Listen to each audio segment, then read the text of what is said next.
Hello hello, ఎవరండి? బొమ్మూరు భాషలో ఇచ్చాడు నెంబరు. ఎవరినానా? భాషాంత్ అండి, భాషాంత్. ఏటమ్మా? బొమ్మూరులో ఉంటా కానీ భాషాంత్. కొవ్వూరా? బొమ్మూరు. ఇచ్చిన నెంబర్ ఎవరైనా ఉన్నారండి? ఉన్నారమ్మా. అమ్మాయిలండి ఆంటీలా? అమ్మాయిలే ఉంటారు మా దగ్గర. ఆంటీలు పెట్టుకో, మాకు ఆంటీలు నడవరు.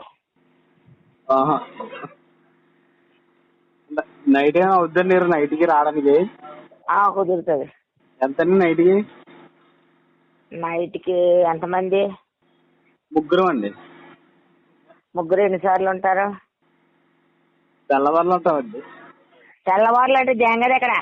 తెల్లవారులు నువ్వు ఎన్నిసార్లు దింగుతారో దాన్ని దింగించుకోరు. ఆడవాళ్ళు అనుకున్నావా, మనుషులు అనుకున్నారా, పశువులు అనుకున్నారా? తెల్లవారులు ముగ్గురు అంట, తెల్లారులు అంట. నువ్వు తెల్లారు 2 సార్లు దింగితే దింగించేసుకోరు. పెట్టేపో. నాకు ఇలాంటి మాటలే పూగు మంట ఎక్కుపోతాయి. అందుకే దిశా చట్టం పెట్టారు. దిశా చట్టం. గుట్ట దింగించుకోవాలంటే దింగించుకు